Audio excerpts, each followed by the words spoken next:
Sir, बी शंकरन साहेबांचं आता आठवण काँग्रेस पक्षाला एवढ्या दिवसानंतर येत एक मोठा कार्यक्रम इथं लागतो कसं आठवण नाही, युवा पिढीला शंकरान साहेबांचा आदर्श त्यांच्या डोळ्यासमोर ठेवण्यासाठी आजचा हा जो क्षण आहे हा सुवर्णाक्षरामध्ये लिहून ठेवण्यासारखा क्षण आहे. जन्मशताब्दी महोत्सव समिती जी आहे त्याचे अध्यक्ष आदरणीय प्रदीपण्णा कणगले आहेत.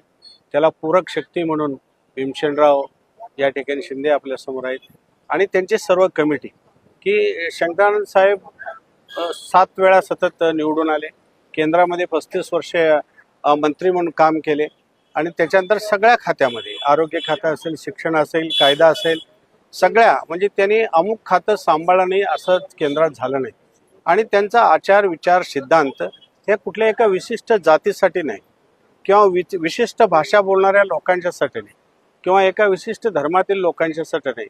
धर्म, जात आणि भाषा विरहित माणूस जो शोषित वर्ग आहे, माणूस म्हणून जो जन्माला आलाय त्याला मुख्य वाहिनीमध्ये आणण्याचं काम जर याबाबत कोण केलं असेल तर माननीय शंकरान साहेबांनी केलेलं आहे. ते लोकांच्या समोर आणणं आम्हा प्रत्येक काँग्रेस कार्यकर्त्याचं किंवा शंकरान साहेबांच्या विचारावर ते अडळ श्रद्धा ज्यांची आहे, प्रेम आहे, त्यांनी सर्वांनी मिळून त्यांचे विचार आजच्या नव्या पिढीला त्यांना समजावून देणं गरजेचं आहे. लोकसभेमध्ये शंकरान साहेब शांत स्वभावाचे होते म्हणतात, पण 5700 पेक्षा अधिक डेबिट लोकसभेमध्ये शंकरान साहेबांनी केलेले आहेत. ते डिजिटल लायब्ररी मुखांतर आपल्याला माहीत होतं, पण ते माहीत नाही यंग जनरेशनना. ते समजावून देण्याचं काम या समितीच्या मार्फत होईल.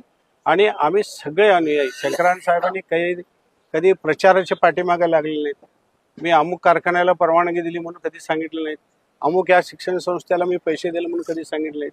पण त्या ज्यांनी शंकरान साहेबांचा लाभ घेतलेला आहे त्यांनी सांगणं ते कर्तव्य. खऱ्या अर्थानं त्यांना आदरांजली केव्हा होईल किंवा त्यांच्या कार्याचं कौतुक केव्हा होईल. मी लाभार्थी आहे, मी सांगितलं पाहिजे. आणि लाभार्थ्यांनी जर सांगितलं नाही तर तो चुकीचा मेसेज जाईल. लाभार्थी जे आहेत ते सगळे सांगायला पाहिजे. आणि शंकरान साहेबांचं मोठं मन म्हणजे काय, एवढं 35 वर्षे केंद्रात मंत्री राहून सुद्धा कधीही एका लहान मुलग्याला धरून मोठ्यापर्यंत कधीही अरेरावी जोरात सुद्धा बोलले नाहीत. जे अजात शत्रू म्हणून जर कुणाकडे बघायचं असेल तर आदरणीय शंकरान साहेबांच्याकडे बघावं लागतं. सर, आता चिक्कोडी क्षेत्र अजून पण शंकरानंद साहेबांच्या नावानं ओळखलं जात आहे.